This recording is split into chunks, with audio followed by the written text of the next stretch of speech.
Hi guys, Alina Shamtsova is here, immigration attorney from New York, and I'm going to talk to you today about recent immigration news, mostly good news.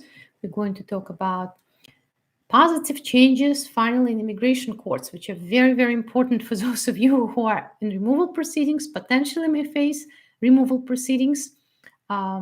Maybe you have prior orders of deportation. Basically, very, I would say, positive, good news. Also, of course, we're going to talk about updates regarding Plan C. Plan C, there was Plan A, Plan B, Plan C. What's happening with the Plan C? Hi, Elise. Thank you for watching. Hi from New York. Thank you, guys. Tell me where you're watching from. Prepare your questions, and I'm going to start. Well, first of all, I'm going to cover the changes in immigration courts, which are great. First of all, of course, maybe you've heard, maybe you haven't, but the Department of Justice eliminating the quotas for immigration judges' caseloads. Why is it important? It's important because many people actually suffered from this policy of forcing judges to decide a certain amount of cases per period of time. And from what I recall, judges objected to that and even quit because it would undermine the fairness of the proceedings. It means that the judges would not be free to choose what to do with the cases that are in front of them. They would not be able to grant people adjournments, for example. They would have to make a decision rather than focus on the fairness of the proceedings, which is the main standard that is used in immigration courts, right? The standard that is used in immigration court, if the proceedings are fundamentally fair to the immigrant, all right? It's a not criminal proceedings, it's civil proceedings. Rule of evidence are a little bit different, even though we would like to be strict and we try to orient to the federal rules of evidence, but it's rules are relaxed, and all this legal stuff affects you guys, people who probably don't want to deal with all of that, but it affects you because if the judge says, I cannot adjourn your case, I cannot grant you adjournment so you can go and wait for that I-130 by your spouse to be granted, for example, eventually it's going to affect you. So finally, this crazy policy that was implemented by the Trump administration, telling judges that, you know what, you have to, I think they told them that you have to make decisions on 750 cases per year, which is like 2 cases per day on any given day, right? Which is crazy because you cannot do that.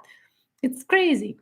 All right, so that's been out now. It's great news. I think it's fantastic news. Another very good news comes from the Federal Court Fourth Circuit. What did this court say? It said that previous Attorney General was wrong when said that courts do not have, or judges do not have power to terminate cases. This is so important. Why? Because you need a termination sometimes to file for some things like parole in place.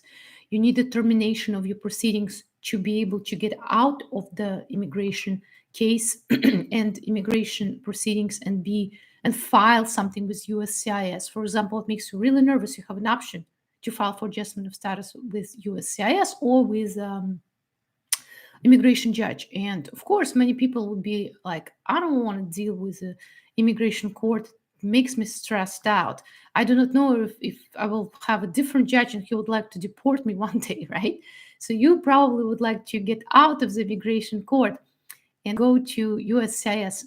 And that ruling by Attorney General, the judges cannot terminate your case, would be in your way. It would be in your way if you would like to file for I-601A waiver, right? It will be in your way, or it was rather in your way, if you would like to go for adjustment of status in front of USCIS again, and in some other situations. For example, the proceedings were started with serious violations of your rights. In certain situations, it's possible to ask the court to terminate the cases. Because recently what's been going on is that they didn't call it termination. They would call it dismissal by the prosecutors. And some judges were hesitant to grant a termination request. And I've met judges that were not, and those who were. And it was devastating for some people, for some of my clients, because they know that they're eligible for something, but without that termination, it wouldn't happen. So that's also very, very good news. Now, we're going to talk a little bit, or maybe a lot, about Plan C. We received a firm confirmation that Plan C will be presented before the Senate parliamentarian, which is extremely important. Senator Mendez just confirmed that they're working with different groups to add that plan and present it in front of the Senate parliamentarian. So we were talking about whether or not it's going to happen, whether or not they're going to go forward with it, and it seems they will, and they will try again, which is good news. What is it? Again, it's the same stuff that I spoke with you and told you about before, at least what's happening right now in the media.